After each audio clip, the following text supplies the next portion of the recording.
যারা বিজয়ী হয়েছেন, বিশেষ করে বিজেপির যিনি শীর্ষ নেতা শুভেন্দু অধিকারী, তার বক্তব্য নিয়ে বাংলাদেশের ব্যাপক আলোচনা হচ্ছে। তিনি বলছিলেন কোনো মুসলমান তাকে ভোট দেয়নি। এর আগেও তিনি বাংলাদেশের রাজনীতি নিয়ে অনেক কথা বলেছেন। আবার আমাদের এখানে কেউ কেউ আছেন ভারত বিরোধী চরম বিরোধপূর্ণ রাজনৈতিক বক্তব্য দিয়ে থাকেন।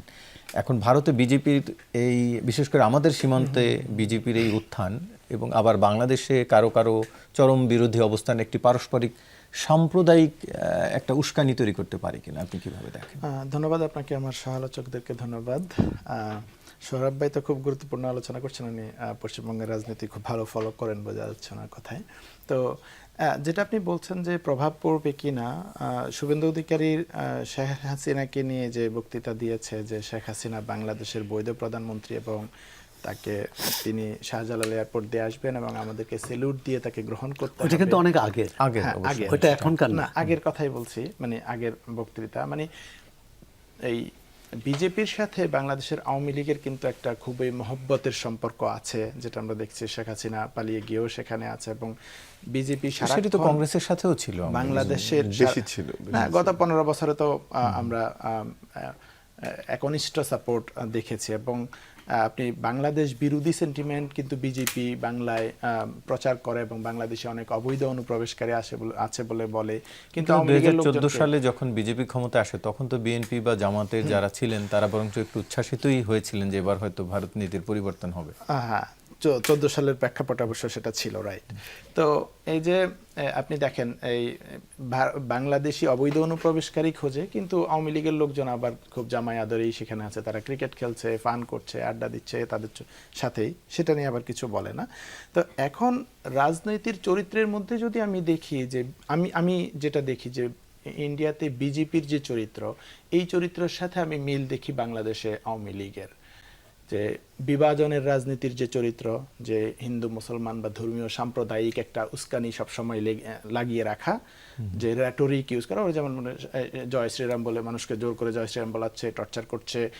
যেমন শুভেন্দু বলছে আমি কোনো মুসলিমদের ভোট পাই নাই, মানে কোর্স এন্টি মুসলিম একটা সেন্টিমেন্ট, এবং তার নির্বাচনী আলাপ আলোচনাতেও দেখবেন এন্টি মুসলিম, এন্টি বাংলাদেশ রেটরিক তারা ইউজ করেছে। আমলে কি হিন্দুদের উপরে হামলা বা মুসলিম সেরকম কিছু হয়েছে? এই যে বিভাজনের রাজনীতি বাংলাদেশে, এটা আওয়ামী লীগ করে। এই যে হিন্দু মুসলিম বিভাজনের যে রাজনীতি করা, যে সংখ্যালঘু সংখ্যাগুরুর যে দ্বন্দ্ব, এইটা দেখবেন আওয়ামী লীগ আমলে, যে যতগুলো আওয়ামী লীগ আমলে দেখবেন এই যে রামু বলেন, নাসিরনগর বলেন, সাল্লা বলেন, যশোরে বলেন, নানান জায়গায় হামলা হয়েছে এবং দেখবেন ওগুলোর সাথে আওয়ামী লীগের লোকজনকেই কিন্তু সম্পৃক্ত পাওয়া গেছে পরবর্তীতে।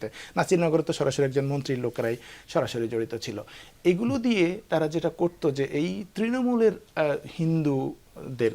হিন্দুদেরকে এক ধরনের থ্রেটের মধ্যে রাখতো, যে আমাদের সাথে না থাকলে তোমাদের এই ধরনের নিপীড়নের মধ্য দিয়ে যেতে, এবং ইন্ডিয়াকে দেখানো যে আমরা না থাকলে এদের আর কিন্তু মা বাপ কেউ নাই, এদের গার্ডিয়ান আমেরিকাটি শেষ করে ফেলবে।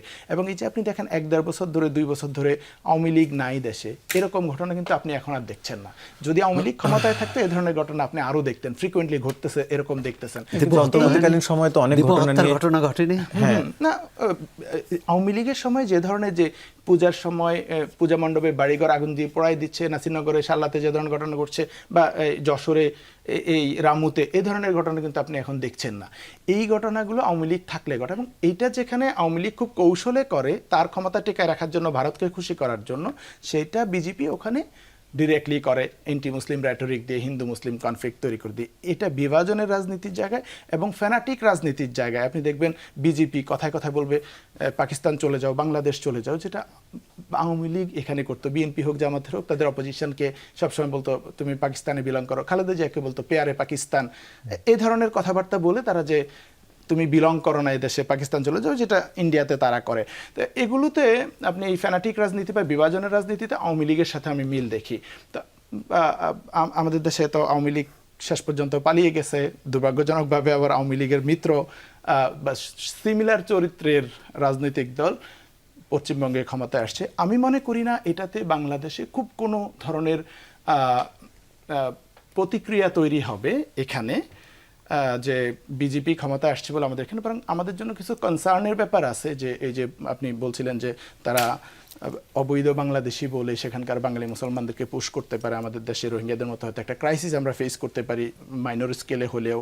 সীমান্তগুলোতে সীমান্ত হত্যা বাড়তে পারে। এমনিতেই আমাদের সীমান্তে ধরেন একটা মেজর হয় যে প্রচুর পরিমাণে সীমান্তে হত্যাকাণ্ড হয়, সেটা বাড়তে পারে।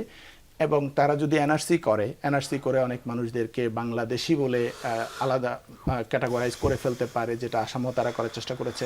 এতে কারণ হচ্ছে যে অনেক গরিব মানুষদের নথিপত্র থাকে না, ডকুমেন্ট থাকে না, এরা প্রমাণ করতে পারে না যে আমি 70-এর আগে থেকেই এখানে আছি। তো এ ধরনের ক্রাইসিসগুলো আমার কাছে মনে হয় দেখা দিতে পারে। এছাড়া আমি মনে করি না যে সাম্প্রদায়িক কোনো কিছু এদেশে হবে। দেখেন এখানে শুভেন্দু যেটা করেছে, বাংলাদেশে এই রাজনীতি কেউ করে না। ইভেন আপনি ধরেন ডাকসু ইলেকশনে শিবিরের যে প্যানেল ছিল, সাদিক ক্যাম জগন্নাথ হলে ভোট পেয়েছে কয়টা, 10টা ভোট পেয়েছে। কিন্তু তারপরেও আপনি কিন্তু কোনো ক্যান্ডিডেটের মুখে এটা শুনবেন না যে আমাকে শুধু মুসলিমরা ভোট দিয়েছে, কোনো হিন্দুরা ভোট দেয় নাই, বা আমাকে কোনো পাহাড়িরা ভোট দেয় নাই।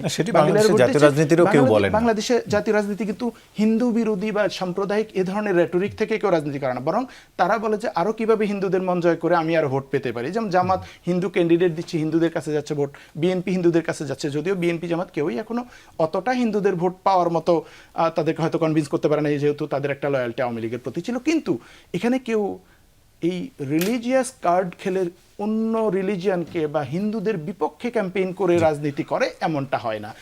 এইটা আমার মনে হয় না বিজেপির এটাতে প্রভাব পড়বে।